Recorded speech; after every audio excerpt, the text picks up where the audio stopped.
Speaking English with Anna. Hello, English learners. Welcome back to Speak English with Anna. You have just landed in the right place to upgrade your English and, honestly, upgrade your life. Today, we have a very special episode planned for you. And I'm here with Mike. Mike? Earth to Mike. Huh? Oh, hi, Anna. Hi, everyone. Sorry, I was miles away. You look like you're trying to solve a complex math equation. What is going on in that brain of yours? Honestly, I'm stuck. I am completely stuck. I've been staring at this menu for the last 10 minutes, and I cannot make a decision. Let me guess. You are deciding between saving the world or winning the lottery. I wish. I'm deciding between a black coffee or green tea. Wait, seriously? 10 minutes for a drink order? Yes. See, here is my problem. If I drink coffee, I get energy, but I might get jittery. But if I drink tea, I'll feel calm, but maybe too sleepy for the podcast. I've played out every possible scenario in my head, and now I'm just exhausted. Mike, that is premium high-quality overthinking right there. Your brain is running a marathon just to tie its shoelaces. I know, right? It's exhausting. Why do I do this? Well, you are not alone, and actually, your timing is perfect, because today's episode is literally about this problem. Really? You have a cure for my coffee versus tea crisis? Even better, we're going to talk about how to stop overthinking and train your mind to think like the top 1%. Ooh, the top 1%. That sounds fancy. It is powerful. You see, the most successful people and the most successful English learners don't waste energy on small decisions. They have a specific mindset. They keep their minds calm so their results can be sharp. That sounds exactly like what I need, because right now my mind is loud and my English feels, well, a bit messy today. And that is the connection, Mike. A cluttered mind leads to cluttered English. If you overthink every grammar rule before you speak, you freeze, just like you froze looking at that menu. Wow, you are right. I do that all the time. I worry so much about making a mistake that I end up saying nothing. Exactly. So today, we are going to fix that. We are going through some powerful mind shifts to help you stop overthinking and start doing. I am ready. Please help me clear these mental tabs. We will. But first, a quick question for our audience. Do you ever feel like Mike? Do you spend too much time worrying about being perfect or getting stuck on small choices? If you do, don't worry, you're in the safe zone now. That's right. So before your coffee or tea gets cold, make sure to hit that subscribe button below. Join our community here at Speak English with Anna. And smash that like button if you're ready to stop overthinking and start speaking with confidence. Also, for our dedicated learners, check the description box. We have a free PDF worksheet for this episode with all the vocabulary we're going to use today. Awesome. Okay, Anna, my brain is ready. The notebook is open. Let's dive into this. How do we start thinking like the top 1%? All right, Mike, we're going to dive deep into these mindsets in just a moment. But first, looking at you, I feel like we need to wake up that brain of yours. You are probably right. My brain is currently running on low battery mode. It's buffering. Okay, let's speed up that connection. It is time for our favorite mini game, the Jumbled Sentence Challenge. Oh, nice. I love these. It's like a puzzle from my mouth. Okay, I'm ready. Hit me with it. You know the rules, but for our new viewers, I'm going to give you a sentence, but the words are completely mixed up. Your job is to rearrange them into a correct, meaningful English sentence. Got it. Unscramble the words, unlock the meaning. Let's do this.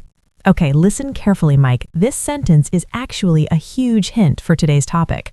Are you listening? Ears are open. Go. Here are the words. From comes action, clarity, thought, not. Whoa. Okay, that is deep. Let me hear that one more time. From comes action, clarity, thought, not. Okay, let me piece this together. Thought comes from action, not clarity? Grammatically that works, but does it make sense? Does thinking come from action? Not really. Usually I think before I act, or I think instead of acting, which is my problem. Exactly. Try again. Think about the theme of overthinking. What is the solution to overthinking? Okay, let me try to flip it. Clarity comes from thought, not action? Bzz, wrong again. Mike, that is the trap. That is what overthinkers believe. They think if they sit there and think hard enough, the answer will magically appear. But the top 1% know the opposite is true. Oh, I see it now. I need to reverse it. Okay, here we go. Clarity comes from action, not thought. Ding, ding, ding. We have a winner. Clarity comes from action, not thought. Wow, that is actually really powerful. It is, isn't it? It means you cannot think your way out of confusion, Mike. You have to act your way out of it. That is so true.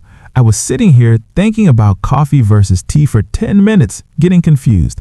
But if I had just ordered one, taken action, I would be happy and drinking it by now. Exactly. You would have clarity. You would know if you liked it or not, but by just thinking, you stayed stuck. I love that quote. I'm actually writing that down in my notebook right now. Good idea. And for everyone watching, I want you to type that sentence in the comments below right now. Clarity comes from action, not thought. Yes, type it out, guys. It helps it stick in your memory. Plus, it's a cool model to live by. All right, Mike, now that your brain is warmed up and we have that powerful thought in our heads, are you ready for the real training? I am. No more buffering. I am ready to learn. Let's get into the first mind shift. Okay, let's jump into the first mind shift. And I have to warn you, Mike, this is a big one. It is the trap that catches almost every English learner I know. Oh boy. Is it grammar? It's grammar, isn't it? No, it's not grammar. It is a mindset called black or white thinking, also known as the all or nothing trap. All or nothing. Yeah, I've heard of that. That sounds like me. It is definitely you. It's when your brain tells you that there are only two options, success or failure, perfect or terrible, smart or stupid. Yes, that is exactly how I feel. Like if I wake up and study for 1 hour, I feel amazing. But if I only have 10 minutes and I skip it, my brain goes, well, Mike, you failed. The whole day is ruined. Exactly. You think, I broke the streak, so what's the point? That is black and white thinking. It treats life like a light switch. It's either on or it's off. That is a great way to put it. I am constantly flipping that switch, and honestly, it is stressful. It is terrible for your progress because here's the truth. Life and learning English is not a light switch. It is a dimmer. A dimmer? You mean like those knobs that make the lights go soft or bright?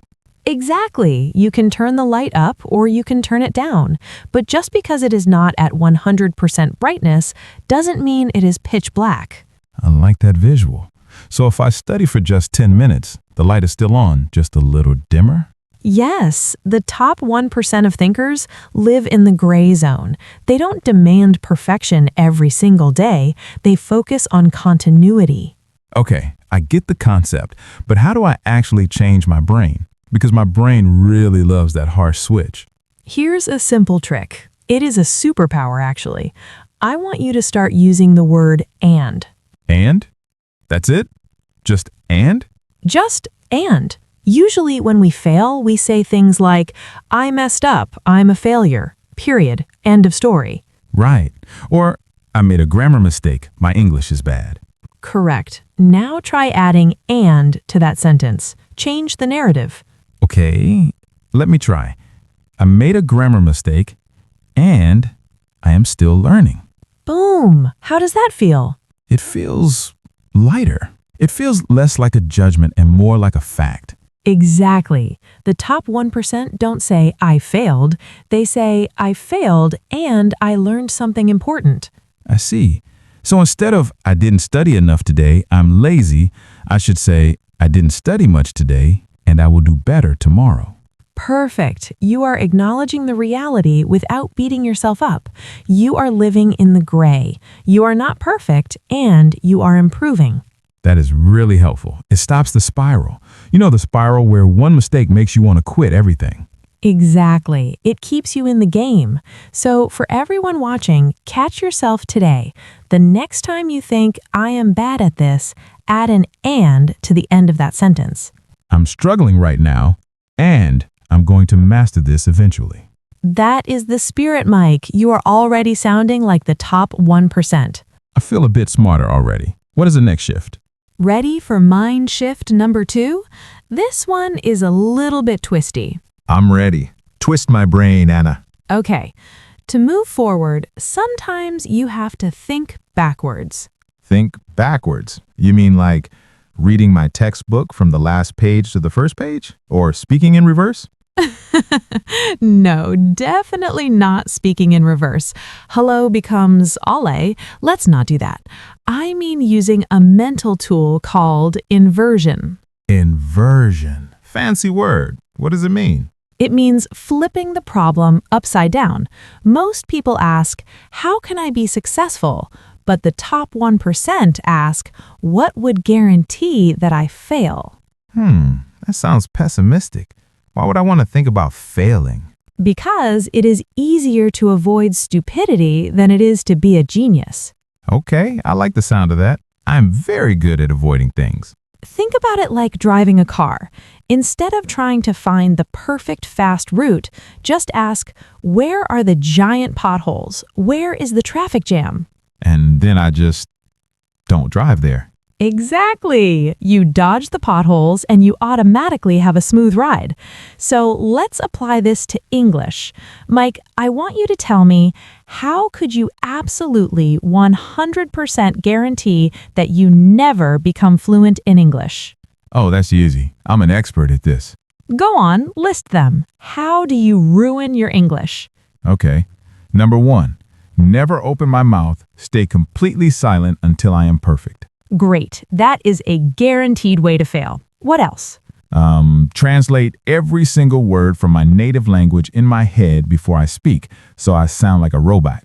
Perfect. That will definitely kill your fluency. Any others? Oh, here's a big one. Compare myself to native speakers every day and feel bad about it. Brilliant. That will destroy your confidence immediately. Wow, when I say them out loud, they sound really silly, but I do these things. We all do, but this is why thinking backwards is so powerful. You don't need a magic secret to learn English. You just need to look at that list of failures you just made and don't do them. It sounds so simple. So instead of trying to be perfect, I just focus on not being silent.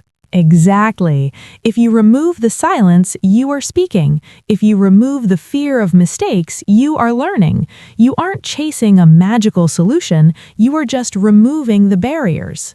That actually takes a lot of pressure off. I don't have to be brilliant. I just have to stop doing the dumb stuff that blocks me. Spot on. Success is often just the absence of bad habits. Success is the absence of bad habits. I'm writing that one down too. So here's your mission, Mike. Identify the one thing you are doing right now that guarantees failure. For me, it's waiting for the perfect time to study. And that time never comes, does it? Never. So inversion tells you, study at the imperfect time. Study when you are busy. Study for 5 minutes on the bus. Just don't wait. Got it. I'm dodging that pothole starting today. Excellent. Now let's look at another trap that keeps people stuck for years. Hello, English learners. Welcome back to Speak English with Anna, your cozy place to learn easy, natural English through real conversations. I'm Anna. And I'm Mike. It is really great to be back here with you guys. We are so happy you are here. Now, before we jump into our topic today, I have a quick question for you, Mike. Happy New Year. How are you feeling about 2026? Happy New Year, Anna. Honestly, I feel weirdly hopeful. Like I want a fresh start.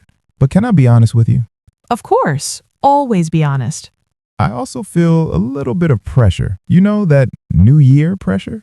Oh, I know exactly what you mean. Suddenly, everyone on social media is saying, New Year, new me. And I'm just sitting here thinking, New Year, same me, but maybe with a little more sleep, please? Exactly. That is the most realistic goal I've heard all day. More sleep. I love it. But really, that feeling of pressure is what we want to talk about today. We don't want to talk about big, scary resolutions. We want to talk about something different. We're calling it your turning point. Ooh, turning point. That sounds interesting. It sounds a bit dramatic, like a movie. It does, doesn't it? But trust me, it's actually very simple and practical. I can't wait to hear about it. We will get into the details in just a moment, but first, a quick message to our listeners. If you enjoy learning English with us and you want to support this channel, please take a second to hit that subscribe button and click the like button on this video. Yes, please do. It really helps us create more scripts and more videos for you. And don't forget to turn on the notification bell so you never miss a conversation. Exactly. Join our community and let's improve together. All right, Mike, are you ready to talk about changing our lives without the stress? I am definitely ready. Let's do this. Okay, Anna, let's get into the main topic. We are talking about a turning point. But what exactly does that mean? Good question. Usually, when we hear the phrase turning point, we imagine a Hollywood movie scene. Oh, I know what you mean. Dramatic music, rain is falling, and the main character falls to their knees, screaming, I will change my life forever! Exactly. We think it has to be loud and dramatic, but in real life, a turning point is usually very quiet. It's small. Really? It doesn't feel like an earthquake? Not at all. A real turning point is simply the moment when you honestly say to yourself, no. Just no? Yes, you say, no, I am not doing this anymore. Or, no, I am not living on autopilot anymore. Ooh, there is that word, autopilot. I think that is a really important concept for our listeners. Can we explain that a bit more? Definitely. Think about an airplane. When the plane is flying high, the pilot turns on autopilot. The computer flies the plane. The pilot is there, but he isn't really making decisions. Right. Or like driving a car. Have you ever driven home from work and when you arrived, you realized you didn't remember the drive at all? Yes, that happens to me all the time. Your hands were steering, your feet were using the pedals, but your brain was somewhere else. You were just going through the motions. Exactly. Now, here's the scary part, Mike. Many people live their entire lives on autopilot. Wow. When you say it like that, it sounds kind of terrifying. It is a little bit. Think about it. We wake up, we check our phones, we drink coffee, we go to work, we come home, we watch TV, we sleep. Repeat, repeat, repeat. Yeah, it feels like we are busy, but we aren't actually going anywhere. That is the perfect description. We are moving, but we aren't progressing. We're just drifting. Drifting. That's a great vocabulary word. It means floating in the water without a motor, right? Just letting the current take you wherever it wants. Precisely. If you're drifting, you're not in control. So, a turning point is the moment you wake up. It's the moment you grab the steering wheel and say, wait a minute, I don't want to go over there. I want to go this way. I love that image, grabbing the steering wheel. So it's about taking back control. Yes. And remember, it doesn't have to be a big, loud announcement.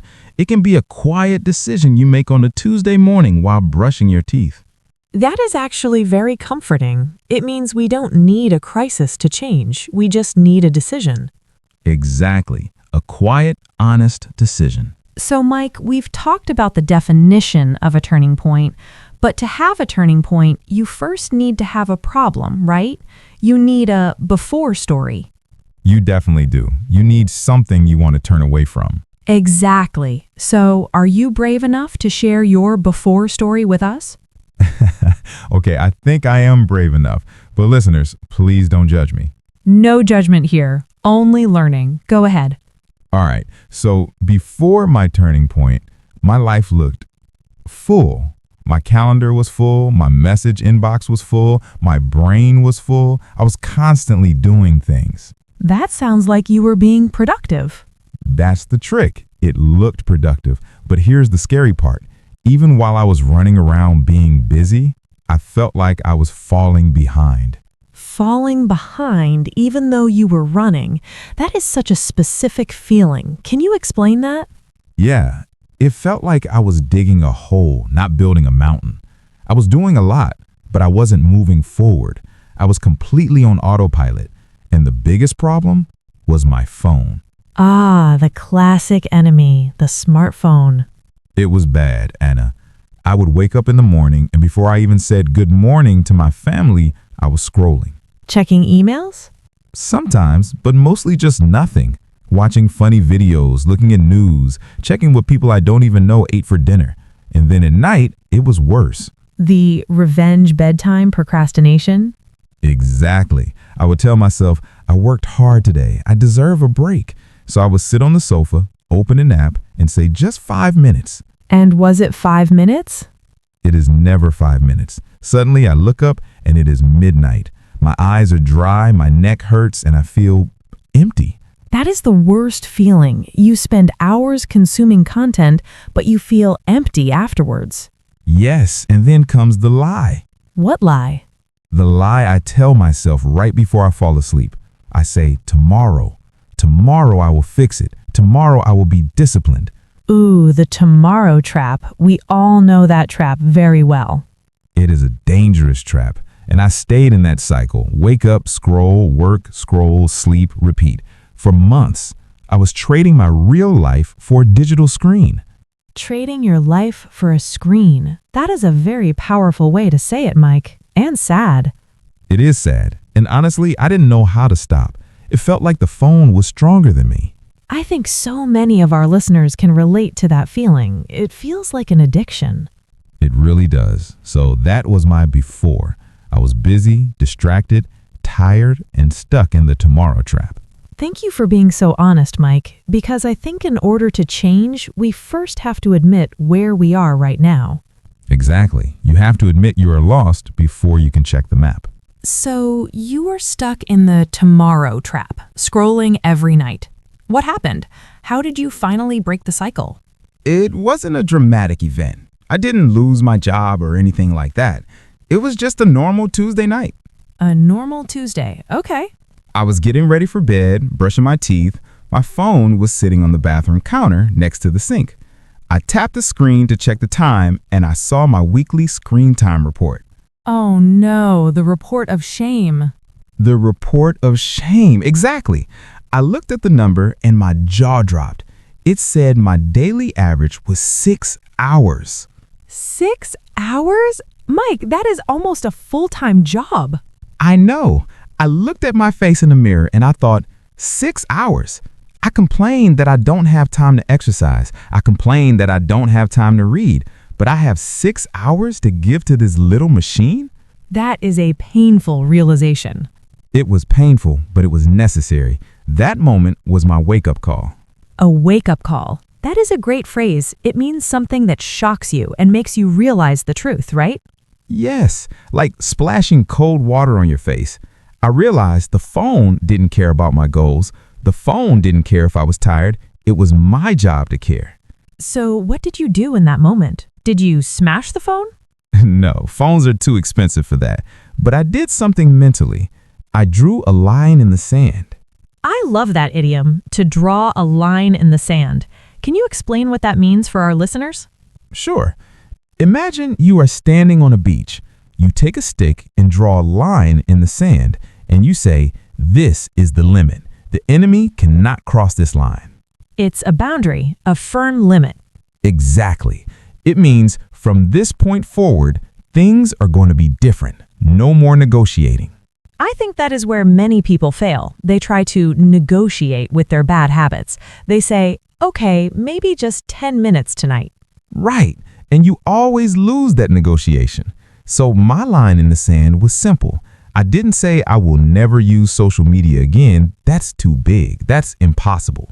It's not realistic. You would fail by day 2. Exactly. Instead, I made one tiny physical rule. I decided the phone does not sleep in the bedroom. That's it? That's it. I bought an old-fashioned alarm clock, the cheap ones that go beep, beep, beep, and I put my phone charger in the kitchen. So physically, you cannot scroll in bed because your phone is in another room. Yes, I removed the temptation completely. I made it impossible to fail. That is so smart. You didn't rely on willpower, you relied on a system. Exactly. And let me tell you, Anna, that first night, it was weird. I bet you probably reached for your phone automatically. I did. I reached for my nightstand and nothing was there. I felt uncomfortable. I felt bored. My brain was screaming, check the phone, check the phone. The withdrawal symptoms. Real withdrawal. But because the phone was all the way in the kitchen, I was too lazy to get up. So I just went to sleep. Victory. A small victory, but that was my turning point.